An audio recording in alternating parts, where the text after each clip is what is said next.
போங்க அப்படின்னு நினைக்கல. அடிப்படை என்னென்னலாம் தேவையோ அதை முழுக்க அறிவுக்குள்ள வச்சுங்க. ஒரு வகுப்புக்கு 100 வகுப்பு எடுத்தாலும் தப்பு இல்லை. அதை மீண்டும் மீண்டும் கேட்டாலும் தப்பு இல்லை. உங்களுக்கு புரியலாம் என்கிட்ட மீண்டும் கேளு, இந்த இடம் எனக்கு புரியலையான்னு கேளு, தப்பு கிடையாது. அப்போ நந்தி மகன் அப்படின்னா நந்தியம் பெருமான் என்பது நந்தி என்பது சிவபெருமானுடைய திருநாமமே. நந்தியம் பெருமானாக இருக்கக்கூடிய நந்தியம் பெருமான் சிவபெருமானுடைய வடிவத்தை பெற்றவர். அவர் அப்படி பெற்ற வடிவத்திற்கான காரணம், இறை தொண்டு செய்கின்றவர்கள் இறைவனைப் போலவே உருவம் பெறுவார்கள், இறைவனுடைய உலகத்தில் இருப்பார்கள், இறைவனோட அருகாமையில் இருப்பாங்க, இறைவனோட கலந்து நிற்பாங்க. பசு புண்ணியம் என்று சொல்லக்கூடிய உலக தர்மங்களை செய்வதனால் வருகின்ற புண்ணியத்தின் காரணமாக சிவலோகத்திற்கு தவிர மற்ற உலகங்களுக்கு செல்லலாம். அந்த உலகத்துக்கு போறதுக்கும் சிவலோகத்துக்கு போறதுக்கு என்ன வேறுபாடுன்னு கேட்டா, இந்த உலகத்துக்கெல்லாம் போனா விசா தீர்ந்துனா திரும்பி வரணும் இல்ல. சிவலோகத்துக்கு சென்றால் நாம் என்ன பண்ண வேண்டியதில்லை, மீண்டும் திரும்பி வர வேண்டியதில்லை. யாராருக்கெல்லாம் திரும்பி வரணும்னு ஆசை இருக்கோ, மீண்டும் இந்த பிறப்பு எடுக்கணும் அப்படின்னு நினைக்கக்கூடியவங்க இருக்கிறவங்க நினைச்சுக்கிட்டே இருங்க, இந்த புண்ணியம் பண்ணிக்கிட்டே இருங்க. சரிங்களா? இந்த பிறப்பே வேண்டாம் ஐயா அப்படின்னு நினைக்கிறவங்க மட்டும் என்ன பண்ணுங்க, இனிமேல் செய்கின்ற அறத்தை இது சிவபெருமான் கொடுத்தது அப்படின்னு நினைச்சு செய்யுங்க. என்ன செஞ்சாலும் புரியுங்களா, நீங்க என்ன செய்தாலும் புண்ணிய தர்மம் செய்யும்போது மட்டும் இல்லை, என்ன செயல் செய்தாலும் சிவபோசனத்தில் சொல்லும்போது ஏதேது செய்தாலும் ஏதேது சொன்னாலும் ஏதேது சிந்தித்து இருந்தாலும் ஏதேது செய்தாலும் ஏதேது சொன்னாலும் ஏதேது சிந்தித்து இருந்தாலும் மாதேவா நின் செயலே என்று. சிவபெருமானே உங்களுடைய செயல், அதை எப்படி உணரணும்? நினதருளாலே உணரின், நினதருளாலே உணரின், என் செயலே காண்கிலே, என் செயலே காண்கிலே. புரிஞ்சுக்கிற மாதிரி சொன்னா திடீர்னு தோணுது சொல்றேன். இந்த செங்கல்ல வைக்கிறாரு, தலையில விழுதுன்னு வச்சுக்கோங்க, சிவசிவான்னு நினைக்கணும். புரியுதா? எங்க சத்தியவேல் உங்களுக்கு என்ன பண்ணுமா அப்படின்னு நினைச்சோம்னா எனக்கு என்ன வரும், சிவசெயல். இது எல்லாமே சிவசெயல் நினைக்க அறிவு இறைவன் கொடுக்கணும். நாம நினைக்கிறது இல்லைங்க, நாமளாம் நினைக்கிறது இல்லை. அப்படி அவர் நினைக்க நம்மளை வைக்கணும். அதனால அந்த பாட்டு சொல்றாங்க, ஏதேது செய்தாலும் ஏதேது சொன்னாலும் ஏதேது சிந்தித்து இருந்தாலும் மாதேவா நின் செயலே என்று நினதருளாலே உணரி. அவர் அருளால அதை என்ன பண்ணணும், உணரணும். புரியல? பேசலாம், நம்ம படிக்கிறதெல்லாம் கேட்கறதெல்லாம் கேட்டுட்டு புரியல, யாராவது செஞ்சா அவங்க தான் செஞ்சாங்க, இவங்க ரொம்ப மோசமானவங்க, இவங்க எனக்கு இவ்வளோ துன்பம் கொடுத்துட்டாங்க அப்படின்னு நினைச்சோன்னா அது எத்தனை தான் பெற்றாலும் எத்தனை தான் கேட்டாலும் எத்தனை சாதித்தாலும் அது பிரயோஜனம் இல்லை. பாடத்துக்குள்ள இருக்கக்கூடிய செய்திகள் நம் வாழ்நாளில் பயன்படுவதற்காக நம் பெரியோர்கள் கொடுத்து சென்றிருக்கக்கூடிய பொக்கிஷம். மீண்டும் வந்துடுவோம். சரியை, கிரியை, யோகம், ஞானம், 4 நெறிகள். இந்த 4 நெறியை காட்டியவர்கள் தான் 4. திருஞான சம்பந்தர், திருநாவுக்கரசர், சுந்தரர், மாணிக்கவாசகர். அதனாலதான் பெரியவங்க சொல்லும் போது 4 பேர் போன வழியில போப்பார். 4 பேர் போன வழியில போனா என்ன கஷ்டம், ஈஸி, ரொம்ப எளிமையா ரோடு போட்டு வச்சிருந்தாங்க. ரோட்ல போனீங்கன்னா எளிமையா இருக்கு, இடர்பாடு இல்லாம. நாம ஒரு பாதையை ஒதுக்கிட்டு நம்ம பாட்டில் போனோம்னா இடர்பாடு பட வேண்டியிருக்கும். சரியை தொண்டு செய்து கொண்டு இருக்கின்ற பொழுது நம் உடம்பை விட்டு உயிர் நீங்கா போடக்கூடிய காலம் வந்தால் நாம் சாலோகம் என்று சொல்லக்கூடிய சிவபெருமானுடைய உலகத்திற்கு செல்வோம். 2வது, கிரியை தொண்டு செய்து கொண்டிருக்கின்ற பொழுது நம்மளுடைய உடம்பை விட்டு உயிர் நீங்க வேண்டிய சூழல் வந்தால் நாம் சாமீபம் என்ற இடத்துக்கு போவோம். சிவபெருமானுடைய உலகத்துல சிவபெருமானுடைய பக்கத்துல போவோம். சாலோகம் என்பது இறைவனுடைய உலகத்தில் இருப்பது, சாமீபம் என்பது இறைவனுக்கு அருகாமையில் இருப்பது. 3வது, யோகம் என்று சொல்லக்கூடிய நெறியில் செய்து கொண்டிருக்கும் பொழுது உடம்பை விட்டு உயிர் நீங்குமானால் இறைவனைப் போலவே உருவம் பெற்று நிற்போம். அதற்கு பெயர் சாரூபம். அதற்கு பெயர் சாரூபம். நான்காவது, ஞானத்தில் உரைப்பாக நின்றிருந்தால் அந்த உடம்பு நீங்குகின்ற காலத்து இறைவனோடு நாம் இரண்டர கலந்து விடுவோம். நமக்குன்னு ஒரு உருவம், நமக்குன்னு ஒரு நினைப்பு, இதெல்லாம் இல்லாம நாம் யாருக்கு இருப்போம்? சிவத்தோடு ஏகபோகமாய் கலந்து கொண்டிருப்போம். இது போல தண்ணிக்குள்ள தண்ணி கலந்து இருக்கிற மாதிரி. அதெல்லாம் அத்துவிதம் நிறைய படிக்க போகிறோம், அது பின்னால் வச்சுக்கலாம். சிவபெருமானோடு நாம் கலந்து இருக்கக்கூடிய கலப்பு எப்படிப்பட்ட கலப்பு? நம்ம இப்பயும் நம்மளோட சிவம் இருக்குது. இந்த இடத்துல ஒவ்வொருத்தரோடும் சிவம் இருக்கிறது. அந்த நினைவை நம்மளால் உணர முடியுதா? உணர முடியல. எப்படி இருக்கிறாருங்கிறதுக்கு நிறைய உதாரணம் சொன்னாங்க. உடலும் உயிரும் போல இறைவன் இப்ப நம்மளோட எப்படி இருக்கிறாரு? உடலும் உயிரும் போல. கலப்பினால் எப்படி இருக்கிறார் சுவாமி? உடலாகவும் உயிர். இந்த உடம்பு தெரியுது, உயிர் கலந்துருக்குன்னு தெரியுதா? உயிருக்கு கண்ணு தெரியுதா? உணர்வுனால இந்த உடம்புக்குள்ள உயிருக்குன்னு தெரிகிற மாதிரி உயிரோடு இறைவன் அப்படித்தான் கலந்துருக்கிறார். கலப்பினால் ஒவ்வொரு நிலையும் சொல்லப்படும். எனவே இங்க நந்தி என்கின்ற உருவம் சிவபெருமானை போலவே உருவம் பெற்ற ஸ்ரீகண்ட ருத்திரர். அதனால நந்தி மகன் தனை. சிவபெருமானுடைய திருநாமம் நந்தி. நந்திங்கிறது இன்னொரு பொருள் என்னன்னு கேட்டீங்கன்னா இன்பம்னு பேர்.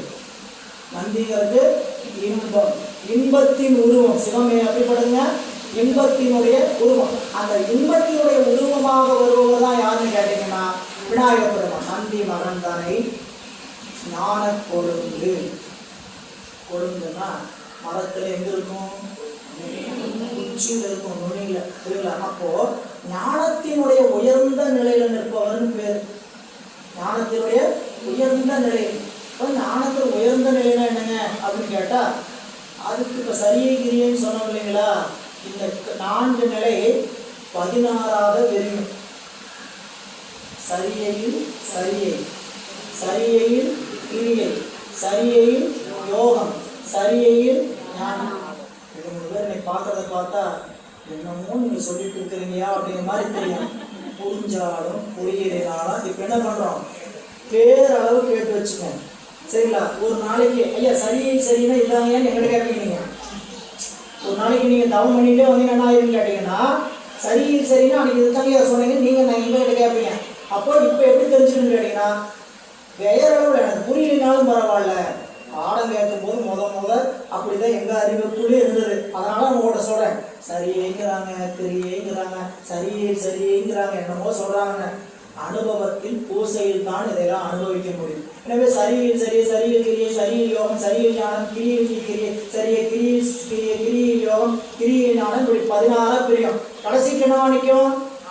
ஞானத்தில் ஞானம். அந்த ஞானத்தில் நிற்கக்கூடியவர்களுக்கு சிவபெருமானை போலவே அனைத்து ஆற்றல்களும் இருக்கும்.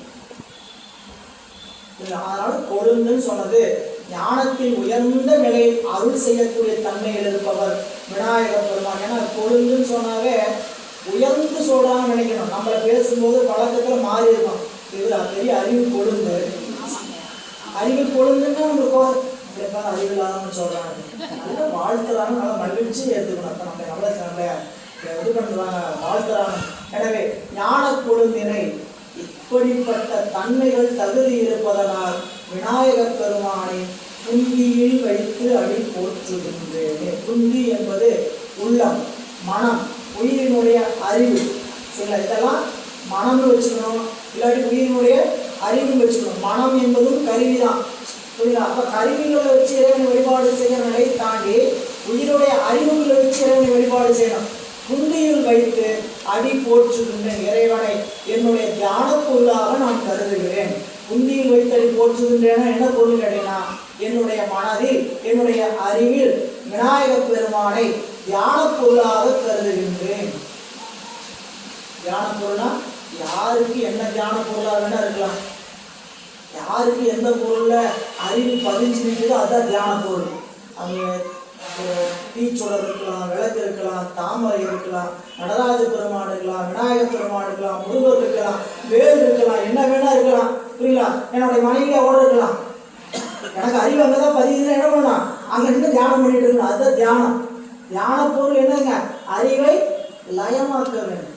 இல்லை அது புரிஞ்சுக்கிறதுக்காக சொல்ல, ஒரு பொருள் மேலே நம்ம என்ன ஆகணும், அப்படியே நாம் அந்த பொருளை கூர்மையாக கவனிப்பது. கூர்மையாக அந்த பொருளை தவிர நம்ம என்ன வரக்கூடாது, வேற பொருள் மேலே அப்படி நினைக்கலாம்னு உட்கார வரைக்கும் அப்படி நினைப்பு வராது. இல்லைங்களா? நீங்கள் எப்போ உட்காந்து நான் இந்த ஒரு பொருளை தான் நினைக்க போகிறேன்னு உட்காடுறீங்களோ அப்போ விரியும் பாருங்க கிளையா. சாதாரணமாக உட்கார்ந்து இருக்கும்போது கூட எதுவும் நினைப்பு இல்லாமல் அது பாடு ஜம்முன்னு போகும். புரியுங்களா? நான் ஒரே பொருள் நினைக்க போகிறேன்னு கண்ணை மூடி கண்ணை உட்காந்தீங்கன்னா புரியுங்களா, இங்கிருந்து ஒரு கிளை தோன்றும். சரிங்களா? இவர் ஏன் வந்தார், இவர் யார் மூலம் நமக்கு பழக்கமானார், அவர் ஏன் அங்கே அப்படி சொன்னார், அங்கே ஏன் அவர்கிட்ட அங்கிருந்து வந்தாமல் அப்படி சொல்லி இப்படி போய் கிளை போயிட்டே இருக்கும். அதெல்லாம் ஒரு நாள் இந்த பழைய டேப்பு கார்டெலாம் ஓடி ஒரு நாளைக்கு அடங்கும். சரிங்களா? சில நாள் என்ன ஆகுங்க, பழைய டேப்பு கார்டு வை ஓடும். நாம் அந்த டேப்பு கார்டு கட்டிகிட்டே இருந்தாலும் ஓடுவோம். டப்பு கடந்து வந்துட்டு சரி ஒன்றும் ஆகாது அப்படின்னு போயிடுவோம். கொஞ்சமாக நம்ம தியானம்னா நீங்கள் ரொம்ப எளிமையாக நினச்சிக்கிறாங்க. நான் தியானம் 1 மணி நேரம் பண்ணுறேன் சார், நான் 2 மணி நேரம் பண்ணுறேன் சார், நான் ரொம்ப நேரம். தியானங்கிறத எந்த இடத்துல கொண்டு போய் திருமூலர் வச்சுக்கிறாரு, அட்டாங்க யோகத்தில் தியானத்தை கூட வச்சுக்கிறாரு, 6 படிநிலையை கடந்து கொண்டு வச்சுக்கிறாரு. உணர்வு வந்துருச்சாங்க பாருங்க, 6 நிலையை கடந்து கொண்டு வச்சிருக்கிறாங்க. புரியல? அப்போ நாம் தியானங்கிறது இன்னைக்கு எங்கேயாவது ஒரு பயிற்சி மையத்தில் போயிட்டு அவங்க தியானம் சொல்லி கொடுத்தாங்க, நான் அப்படியே ஆகிறேன் அப்படியே ஆகிறேன், எல்லாம் ஒரு சிலருக்கு நடக்கும், இல்லைன்னா சொல்ல முடியாது. ஒரு சிலருக்கு ரொம்ப எளிமையாக தியானம் கைகூடும். அவங்க இவங்களெல்லாம் பயிற்சியே பண்ண வேண்டியதில்லை. நம்மளை போல நம்ம எல்லாம் கஷ்டப்பட்டு உட்காந்துக்கிட்டு போசை பண்ணுறோம், அதை பண்ணுறோம், அதை பண்ணுற மாட்டாங்க. அப்படிலாம் இல்லாமல் கண்ணை மூடி உட்காந்தாங்கன்னா ரொம்ப எளிமையாக. இல்லைங்களா? ரமணருக்கு அப்படி வாய்த்தது இல்லைங்களா? ராமகிருஷ்ண பரமஹம்சருக்கு அப்படி வாய்த்தது. அவங்க சும்மா ஒரு வயலில் போய் உட்காந்து வயல் காட்சி பார்த்தோன்னு அப்படியே அந்த நெட்டை வந்து தியானத்தில் உட்காந்துட்டாங்க. ஒரு வினாடியில் அவங்க எல்லாத்தையும் மறந்து உட்காந்துட்டாங்க அந்த இடத்துல. அது எப்படின்னு கேட்டிங்கன்னா, அது முந்தைய பல பிறப்புல செய்த தவத்தின் காரணமாக அமைதவை தவிர சும்மா எல்லாருமே யாரை கேட்டால் நான் தியானம் பண்ணுறேன், நான் தியானம் ரொம்ப எனக்கு அப்படி தெரியுது இப்படி தெரியுது, அதெல்லாம் மனதில் இருக்கக்கூடிய வேறு விகற்பம் தானே தவிர நாம் தியானத்துக்குள்ளே ஒன்றும் போது நாம் யார், நாம் எங்கே இருக்கிறோங்கிற தகவலோட நமக்கு தெரியாது. இல்லைங்களா? வெளியே வந்து குளிச்சுட்டு வந்தீங்கன்னா எவ்வளோ நேரம் கடந்து போச்சு, என்ன ஆச்சுன்னு கூட தெரியாது. வெளியில் வந்து சொல்ல முடியாது. தியானத்தில் என்ன அனுபவிச்சுங்கிறத வெளியில் வந்து சொல்ல முடியாது. அதுதான் உண்மையான தியானம். என்னை மறந்து இல்லைங்களா? அதெல்லாம் திருமூலர் ரொம்ப அருமையாக சொல்கிறார். தாயை மறந்து தலைவனுக்கு கூடியதே நிட்டை.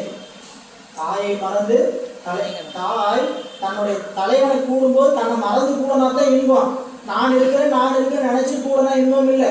இதெல்லாம் உள்ளுக்குள்ள ரொம்ப விரிவாக சொல்கிறேன். எனவே இங்கே நந்தி மகன் தானே ஞான கொடுங்கினை குந்தியில் வைத்தடி போற்றுகின்றேன். போற்றுவது நம்மளுடைய கடமை, போற்றுவது நம்முடைய கடமை. நமக்கு இறைவன் கொடுத்த வாய்ப்புக்கு அவரை வழிபாடு செய்ய வேண்டும் என்று சொல்லி விநாயகர் பெருமானுடைய காப்பு புராணம் இந்த திருமந்திர நூலுக்குரியது இல்லை என்றாலும் விநாயகர் பெருமானை பெரியோர்கள் நம் முன்னிலை நிறுத்தியிருக்கிறாங்க. அவரை மனதில் நினைச்சு நாமளும் வழிபாடு செய்து நூலை கற்கின்ற காலத்தில் நமக்கு உடல் உள்ளத்தினால் இடர்பாடு வராமல் இறைவன் காக்க வேண்டும் என்று நாம் அனைவரும் வேண்டும். அடுத்தது பாடலுக்குள்ள போகிறோம். பொது பாயிரம் அதெல்லாம் அப்படி மூணு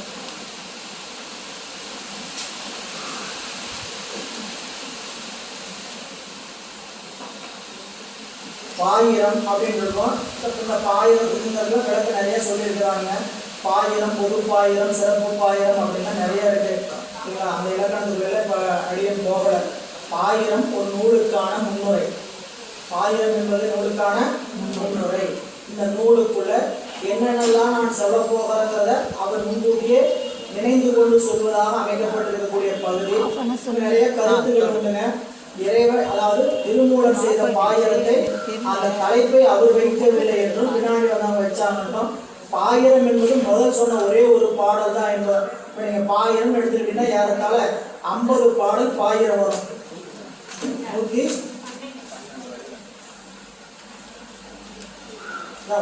இதில் பாருங்க 128 பாடல் இருக்குது பாயிரம். அதுக்கப்புறம் பாயிரம் தச்சிருக்கும் பாயிரம். சரி, அதெல்லாம் பாயிரம் என்பது ஒன்றா பலவா பல பாடலா அதுக்குள்ளே போகல. இங்கே இருக்கக்கூடிய பாடல்களே இப்போ பாயிரம் என்பது இந்த நூலுக்கான முன்னுரை அப்படின்னு வச்சுக்கோங்க.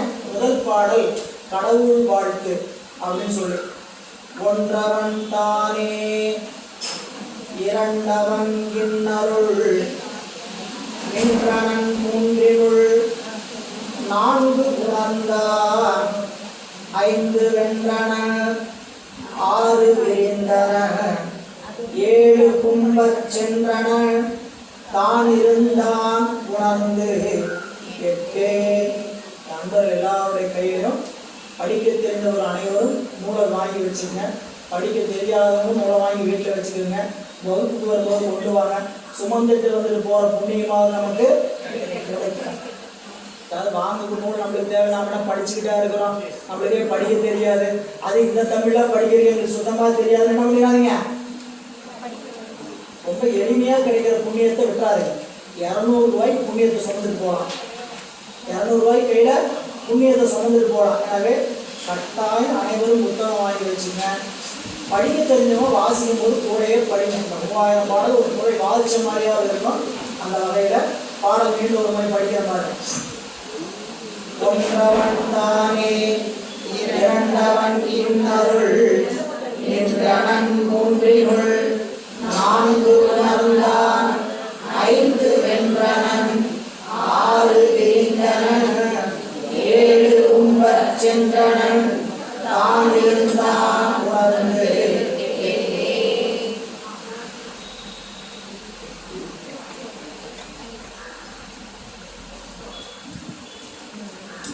நண்பர்களே, முதல்ல இந்த முதல் பாடல் கடவுள் வாழ்த்து என்கின்ற முறையில் அமைந்திருக்கிறது. கடவுள் வாழ்த்து அப்படின்னு சொன்னால் அதுக்கு ஒரு இலக்கணம் உண்டு. என்னன்னு கேட்டீங்கன்னா, மூளை செய்கின்ற ஆசிரியர் தான் வழிபடுகின்ற கடவுளையாவது நூலுக்குரிய கடவுளையாவது வாழ்த்துதல் கடவுள் வாழ்த்து. நூலாசிரியர் தனக்கு எந்த கடவுளை பிடிச்சதோ அந்த கடவுளை வாழ்த்து வரும்னா, இல்லாட்டி இந்த நூலில் எந்த கடவுளை பற்றி சொல்லப்பட்டிருக்கோ அந்த கடவுளை வாழ்த்துவார். இது ரெண்டுமே, இந்த வாழ்த்து ரெண்டுக்கும் பொருந்தும். தான் வழிபடுகின்ற கடவுளும் சிவமே, நூலுக்குரிய கடவுளும். எனவே இந்த ரெண்டு வாழ்த்துக்கும் இது பொருந்தும். அப்புறம் கடவுள் வாழ்த்துக்கு அடுத்த இலக்கணம் என்னன்னு கேட்டீங்கன்னா, இந்த நூலுக்குள்ள சொல்லக்கூடிய பொருளாக இருக்கக்கூடிய இறைவனுக்கு சொல்லப்படுகின்ற குணங்கள் எல்லாவற்றையும் இந்த பாடல்ல வச்சோம். ஒரு பாட்டில் இந்த நூலுக்குள்ள சொல்லக்கூடிய விஷயத்துக்குரிய பொருளாக இருக்கக்கூடியவரை என்ன பண்ணிடணும், அவருடைய இலக்கணத்தை எல்லாம் ஒரு பாட்டில் வச்சிடணும். அதுக்கு பேர் தானேங்க கடவுள் வாழ்த்து. நீ சிவஞான போதம் போன்ற பல நூல்கள் படிச்சீங்கன்னா அதில் கடவுள் வாழ்த்துன்னு சொல்லக்கூடிய பகுதியில் அந்த நூலில் சொல்லப்படக்கூடிய கடவுளுக்குரிய இலக்கணம் என்னங்கிறது மட்டுமே சொல்லப்பட்டிருக்கு. சிவஞான போதம் படிச்சிருப்பீங்க. கல்லால் நிழல் மலை இல்லார் அருளிய கொல்லார் இணைமலர் நல்லார் துணைவரே. 4 சொல்ல பிரியும். இந்த 4 பகுதியா, இந்த 4 பகுதி 3 முறை 12ஆ பிரியும். சிவஞான போதம் 12 சூத்திரம். இந்த 12 சூத்திரத்துக்கு இந்த 2 வரியில 12 சொல் இருக்கும். கல் ஆள் நிழல் மலை வில் ஆர் அருளிய கொல்லார் இணை மலர் நல்லார் துணைவரே அப்படின்னு காட்டுவார். அதாவது சிவஞான விரிவாடு இருக்கிறார். நீங்கள் சித்தாந்த நூல் வகுப்பில் படிங்க. இங்கே சொல்ல வந்த தெரிந்து கொள்ள வேண்டிய செய்தி என்னன்னு கேட்டிங்கன்னா, நாம் கடவுள் வாழ்த்துல சொல்ல வருகிற செய்யக்கூடிய செய்தி எப்படி இருக்குன்னு கேட்டிங்கன்னா, அந்த பொருளை பற்றிய விளக்கம் விரிவாக கொடுக்கப்பட்டிருக்கும். இப்போ இறைவனுடைய குணங்களாக இறைவனுடைய சொரூப தடத்த இலக்கணமாக சொல்லக்கூடிய பொருள்களை எல்லாம் விரிந்து சொல்லியிருக்கக்கூடிய ஒரு அலங்காரம் அமைந்த பாடல் இந்த பாடல். அலங்காரம்னா இந்த நூலில் ஒரு அலங்காரம் சொல்லுவாங்க, எண் அலங்காரம்னு பேர். இது நிறையா பாடல்களை பார்க்கலாம். சிவஞான சித்தியாரில் பார்க்கலாம், நம்மளுடைய ஞானசம்பந்தருடைய திருப்பதியத்தில் பார்க்கலாம், இந்த வேடிமலை திருப்பதியத்தில் ஒன்றாய் வேறாய் அப்படின்னு சொல்லி பாடல் விரிச்சுக்கிட்டே போவார். அப்போது 1 2 3 4 5 6 7 8 அறிகிறோம். நீங்கள் ஞானசந்தரோட இன்னொரு பதிவையும் படிக்கலாம். எழுகுற்றிருக்கையும் படிச்சிருப்பீங்க. எழுகுற்றிருக்கை ஓரொரு வாயினை மானாங்கரத்து ஈரியல் வாயுறு பின்முதல் போதலம் ஒன்றிய சொல்றது உண்பரம் படைத்தளித்தலைக்கும் மும்மூர்த்திகள் ஆயின 1 2 ஆரம்பிப்பாரு. அப்புறம் 1 2 3 வருவாரு. அப்புறம் மறுபடியும் 1 2 3 4 வருவார். மறுபடியும் 4 3 2 வருவார். இப்படி கோபுர வடிவில் அமைந்திருக்க ஒரு தேர் வடிவில் அமைந்திருக்கக்கூடிய ஒரு பாடல் எழுவுற்றிருக்கு. இப்படி பாடலை இப்படியும் ஒரு இடத்துல சில இடத்துல சொன்னாங்கன்னா அந்த பாடலுக்கு எண் அலங்காரம், எண்ணெய் அடுக்கி கொண்டு செல்கின்ற அலங்காரம். அப்படிங்கிற 1 to 8 வரை ஒரு அடுக்கி இருக்கிறார். அப்படி வைத்து பாடலை பார்க்கலாம். இன்னொரு வகையில இந்த பாடல்ல இந்த 1 2 சொல்லப்பட்ட வகையில எப்படி பாடல் விரிச்சு சொல்றாருன்னு கேட்டீங்கன்னா, இறைவனுக்கு வடிவம் என்று சொல்லக்கூடிய நிலையில அவருக்கு 2 நிலைகள். இது ஒரு அடிப்படையா தெரிஞ்சுங்க. உலகத்தில் இருக்கக்கூடிய எல்லா பொருள்களுக்கும் 2 நிலை உண்டு. ஒவ்வொரு பொருளுக்குமே 2 நிலை உண்டு. ஒன்று தன்னியல்பு, இன்னொன்று பொது இயல்பு. ஒரு இயல்பு தன்னியல்பு, இன்னொரு இயல்பு பொது இயல்பு. தன்னியல்பு என்பதற்கு பெயர் சிறப்பு இலக்கணம். பொது இயல்பு என்பது தடத்த இலக்கணம், பொது இலக்கணம். தன்னியல்பு அப்படின்னா சிறப்பு இலக்கணம், சொரூப இலக்கணம். தன்னியல்பை தாண்டி பொது இயல்புனா பொது இலக்கணம், அது என்ன தடத்த இலக்கணம். இது என்னன்னு ஊமை சொன்னா புரியும், உதாரணம் சொன்னா உங்களுக்கு புரியும். தண்ணீர், தண்ணீர் அப்படின்னா தண்ணீருடைய குணம் என்ன? குளிர்ச்சி. தண்ணீர் தண்ணீராக இருந்தால் அதோடைய சிறப்பு. தண்ணீரோட சூடு நெருப்பு என்று ஒன்று சேர்ந்ததுனால் அதுக்கு பேர் அது வெந்நீர். அதுக்கு பேர் வெந்நீர். வெந்நீரும் ஆகலாம், குளிர்ச்சி அதிகமாக குடிச்சுனா பனிக்கட்டியும் ஆகலாம். அப்போ தண்ணீர் தன்னுடைய இயல்புல மாறி நிற்பதற்கு பெயர் அதற்கு பொது இயல்பு. தண்ணீர் எழுதுனா அதுக்கு பேரு தன்னியல்பு. பொது இலக்கணம் என்றால் பிற பொருள்களின் சேர்க்கையினால் வருவது பொது இலக்கணம். தன்னிலையில நின்றதுன்னா அதுக்கு பேரு சிறப்பு இலக்கணம். பாருங்க, தண்ணீர் குளிர்ச்சியாக தண்ணீராக மட்டும் இருந்தால் அதுக்கு பேரு சிறப்பு. அதனுடைய தண்ணீர் என்ன புரிஞ்சுக்கிற மாதிரி சொன்னா, மாறாத தன் நிலைமையில இருந்தால் அதுக்கு பேரு தன்னியல்பு. வேற ஒரு பொருளுடைய சேர்க்கையினால மாறிச்சுன்னா அதுக்கு பேரு பொது இயல்பு. புரிஞ்சுக்கிட்டீங்களா? இதெல்லாம் கண்டிப்பா அடிப்படையா தெரிஞ்சுங்க. சிவம், பதி, உயிர், பசு, உலகப் பொருள் அனைத்தும் பாசம். இந்த ஒவ்வொரு பொருளுக்கும் தன்னியல்பு என்று சொல்லக்கூடிய சொரூப லட்சணம் உண்டு. பிற பொருள்களோடு சேர்க்கையினால் உருவாகின்ற பொது இயல்பாகிய தடத்த லட்சணம் உண்டு. இன்னொரு உதாரணம் சொன்னா உங்களுக்கு இன்னும் கொஞ்சம் மேலே புரியும். எனக்குன்னு ஒரு தனி இயல்பு உண்டு. நான் பிறரோடு சேர்ந்தனா எனக்கு பொது இயல்பு சில மாறிடும். சரிங்களா? என்னுடைய வீட்டில் மனைவியோடு இருந்தால் என்னுடைய கணவன்கிற வேறொரு நிலை எனக்கு மாறுது. என்னுடைய மகனோட சேர்ந்தனா நான் தந்தைங்கிற ஒரு உறவாக அது மாறி நானே தான். நான் பிற பொருளோடு சேரும்போது என்ன ஆகிறேன்?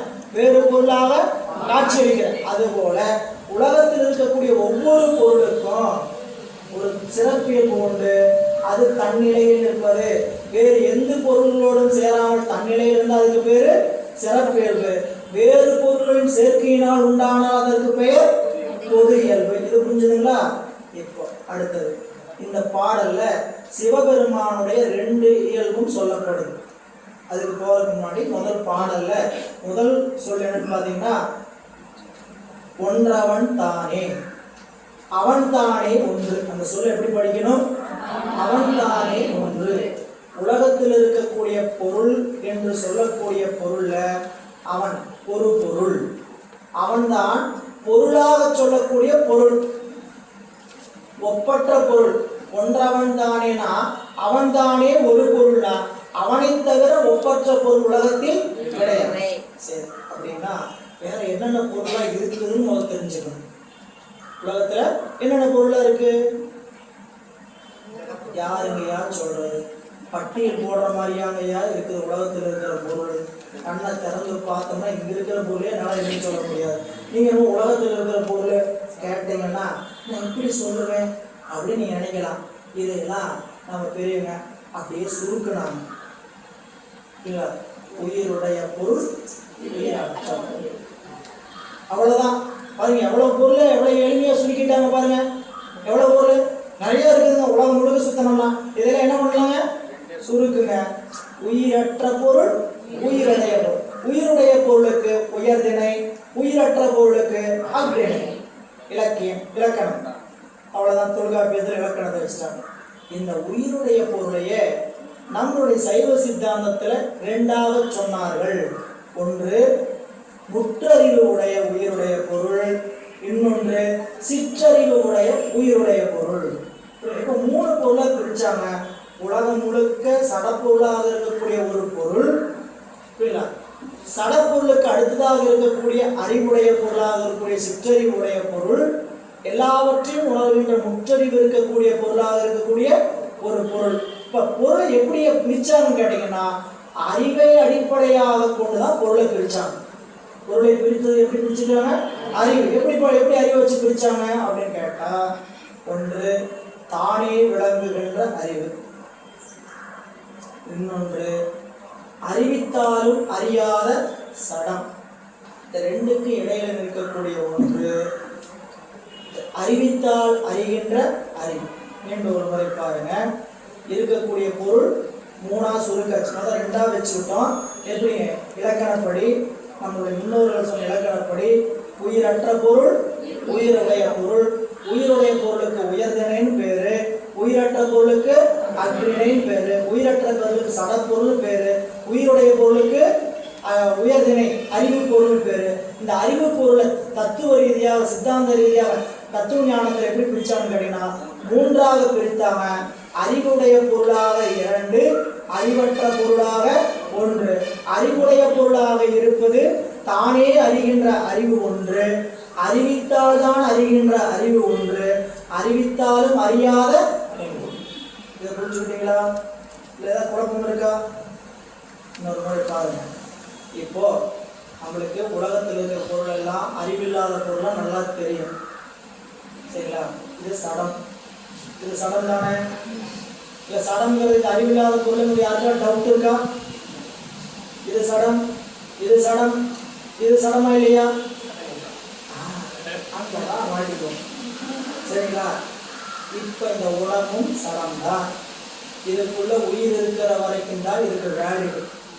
இது இல்லைன்னா இதுக்கு என்ன கிடையாதுங்க, மதிப்பு கிடையாது. இதை என்ன பண்ணுவாங்க? எப்ப இதை எடுப்பீங்க,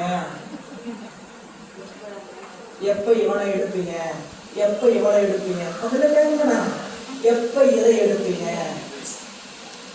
அப்போ உயிர் இருக்கிற வரைக்கும் தான் இந்த உடம்புக்கு என்னதுங்க, மதிப்பு. அப்போ இந்த உடம்பு என்பது சடம். அப்போ அது நம்ம தத்துவ ஞானத்தில் சொல்லும் போது எதெல்லாம் சடப்பொருள், எதெல்லாம் சடப்பொருள் எப்படி நீங்க கண்டுபிடிப்பீங்க? அதுக்கு ஒரு லாஜிக் வச்சிருக்கிறாங்க. எந்தெந்த பொருள் எல்லாம் சுட்டி அறியப்படுகிறதோ, முதல் லாஜிக் என்னெல்லாம் கண்டிஷன்ஸ் என்னெல்லாம் அப்ளை பண்ணணும், சடப்பொருள் கண்டுபிடிக்கிறதுக்கு என்னெல்லாம் அப்ளை பண்ணணும். முதல் கண்டிஷன் லாஜிக், சுட்டி அறிய. சுட்டி அறியங்க, இது அது அது சுற்றம் இல்லையா, இது பேர் சுட்டி அறிதல் பேர். இல்லை ஒரு பொருளை சுட்டி அறியது, சுட்டி அறிய வேண்டும். அந்த பொருள் கூறு கூறாக பிரிக்கப்பட வேண்டும். அவயவ பொறுப்புன்னு சொல்லுவாங்க. அப்படிலாம் உங்களுக்கு சொல்லி கொடுக்கல, சரி. சித்தாந்த சொல்லணும்னா அவயவ பொறுப்புன்னு சொல்லணும். அது இல்லாமல் அந்த பொருள் எப்படி பிரிக்கப்படும், எப்படிலாம் பிரிக்கலாம், கூறு கூறாக பிரிச்சிடலாம், புரியுங்களா? ஒன்று சுட்டி அறிய வேண்டும், இன்னொன்று கூறு கூறாக பிரிக்கப்படும். இது 2. அப்புறம் 2 வச்சுங்க. அப்புறம் இந்த சுட்டி அறிவதும் அவயவ பகுப்பு உடையதாக இருக்கக்கூடிய இந்த பொருள் கண்களால் காணப்படாது, அதை சுட்டி எறியப்படும் சொல்லிட்டோம், புரியுங்களா? அப்ப சுட்டி எறிய பாருங்க. இப்போ இந்த மேசை கண்ணுக்கு தெரியுதா, சுட்டி எறியப்படும். இப்போ முதல் கண்டிஷன் ஆயிடுச்சுங்க, ஓகே. 2வது கூறு கூறா பிரிச்செல்லாம் பிரிக்க முடியாதா? இந்த பிரேம் தனியா, இந்த தகுடு தனியா, கால் தனித்தனியா பிரிச்செல்லாம். இப்போ உடம்புக்கு வாங்க, அதுக்கு தான் குழப்பம் வந்துச்சு. ஆனால் அங்கே வரேன், சரிங்களா? இது உடம்பு சடம், சுட்டி எறியணுமா? 2வது அப்போ 2வது கண்டிஷன் என்னதுங்க, தனித்தனியா பிரிக்கலாம், பிரிக்க முடியாதா? கையிலனா வாழலாம், காலிலனா வாழலாம், ஒரு கண் எடுத்துட்டு வாழலாம், புரியல? தனித்தனியா அது பல கூறுகள் சேர்ந்ததான இந்த உடம்பு, பல கூறுபாடுகள் சேர்ந்ததுதான் இந்த உடம்பு. ஒரு சிறுநீரகம், ஒரு இதயம், ஒரு நுரையீரல், பல கூறுகள் சேர்ந்துங்க. அப்போ பல கூறுகளால் பிரிக்கப்படக்கூடியதாக இருந்ததுனால இந்த உடம்பும் சடம்தான். அப்போ உலகம் சடப்பொருள். எல்லா பொருளும் உலகத்தில் இருக்கக்கூடிய அத்தனை பொருளும் சடப்பொருள். சரி, உயிர் சுட்டி அறிய முடியுமா? இதான் உயிர் பார்க்க முடியுமா? முடியாது. உயிரை தனித்தனியா பிடிக்க முடியுமா? முடியாது. அப்போ உயிர் என்பது கண்டிப்பாக அறிவுடைய பொருள் தான், சடம் அல்ல. அது ரெண்டு பொருள் கன்ஃபார்ம் பண்ணியாச்சு. சடம்னு தனியா இருக்குது, உயிர்னு தனியா இருக்கு. அடுத்து கடவுள்னு ஒருத்தர் இருக்கிறாரா இல்லையா? நிறைய பேருக்கு கேள்வி, இருக்கா இல்லையா, நம்பலாமா நம்பக்கூடாது, இருக்கிறத எப்படி கண்டுபிடிக்கிறது அப்படின்னு தோணும் இல்லைங்களா? அந்த கேள்விக்கு நீங்க உங்களுக்கு விட சொல்லணும். என்னன்னு கேட்டீங்கன்னா, இப்போ நம்மளுடைய அறிவு எப்படிப்பட்ட அறிவுன்னு சொன்னோம்? சிற்றறிவு, அறிவித்தால் அறிகின்ற அறிவு. சரி, இப்போ இந்த பக்கம் சொன்ன சடப்பொருள் எப்படிப்பட்டது? அறிவித்தாலும் அறியாது. இந்த பக்கம் நம்ம காணப்படாத இருக்கிறதா சொல்லிட்டு இருக்கக்கூடிய, நம்பிட்டு இருக்கக்கூடிய சிவபெருமான்னு சொல்லக்கூடியவரும் அறிவுடைய பொருள், அவர் பேரறிவுடைய பொருள் நம்ம பார்த்ததில்லை.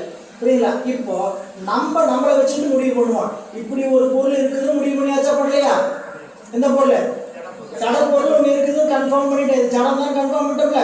உலகத்துல எந்த பொருள் எடுத்து நீங்க பார்த்தீங்கன்னாலும் கண்ணுக்கு எந்தெந்த பொருள் எல்லாம் தெரிகிறதோ அந்தந்த பொருள் எல்லாம் சடப்பொருள். அவயவ பொறுப்புடையதாக, கூறுபாடுடையதாக இருக்கக்கூடிய பொருள் எல்லாம் சடப்பொருள். புரியுங்களா? இப்படி காரிய பொருளாக அது இருக்கும். மூணாவது கண்டிஷன் கேட்டீங்கன்னா காரிய பொருளாக இருக்கும். முதல் கண்டிஷன் என்ன சொன்னோம்? சடப்பொருளாக இருக்கிறது முடிவு பண்ண என்ன பண்ணணும்? சுட்டி அறியணும். ரெண்டாவது கண்டிஷன் என்ன சொன்னோம்? கூறு கூறாக. மூன்றாவது கண்டிஷன் அது கண்டிப்பா என்ன பொருளா இருக்கும்? காரிய பொருள். ஒரு காரணத்திலிருந்து தோன்றதா இருக்கும். காரணத்திலிருந்து தோன்றினாதான் இருக்கும். இது என்ன காரணத்திலிருந்து தோன்றுச்சு? இரும்பு, மரம், ஏதோ ஒரு காரணத்திலிருந்து வந்துருச்சு. இது ஒரு இரும்புல இருந்து, இது 5 பூதங்கள்ல இருந்து. உடம்பு என்பது 5 பூதமாகிய காரண பொருள் இருந்து வந்திருக்கு. புரிஞ்சுட்டீங்களா? அப்போ இறைவன் என்ற ஒன்று இருக்கா அப்படின்னா, இப்போ சடப்பொருள் அறிவில்லாதன்னு பார்த்தாச்சு. நமக்கு என்ன தகுதி சொல்றாங்க? அறிவித்தால் தான் அறிகின்ற சிற்றறிவு உடையவன் சொல்லியாச்சு. அதை கன்ஃபார்ம் பண்ணுவோம். நம்ம அறிவிச்சா தான் அறிவுமா இல்ல நாமளே அறிவுமா? நிச்சயமா நம்புறீங்களா? நீங்களே எதுவும் தெரிஞ்சுக்க முடியாதா? பரவாயில்ல, அதுவரை எனக்கு வேலை கம்மி. கண்டிப்பா நம்மளால என்ன பண்ண முடியாது? எதையும் வாழ்நாள்ல நாம அறியவே முடியாது. எதையுமே புரியல. சாப்பிடுறதுக்கு அம்மா ஊட்டி பழக்கிறதா சாப்பிடணும். வாயில வச்சு சாப்பிடுப்பான்னு சொல்லாம மூக்குல வச்சு சாப்பிடுப்பான்னு சொல்லி கொடுத்தாங்க. கண்டிப்பா இந்த கை எங்க போயிருக்கோம்? மூக்குக்கு தான் போயிருக்கு. அப்படிப்பட்ட அறிவு தான் நம்ம அறிவு. புரிஞ்சுக்கிட்டீங்களா? நம்ம அறிவு அறிவித்தால் அறியும். நல்லா ஆழமா பதிய வச்சுங்க. நாம அறிகின்ற ஆற்றல் நம்ம இடத்துல இல்லவே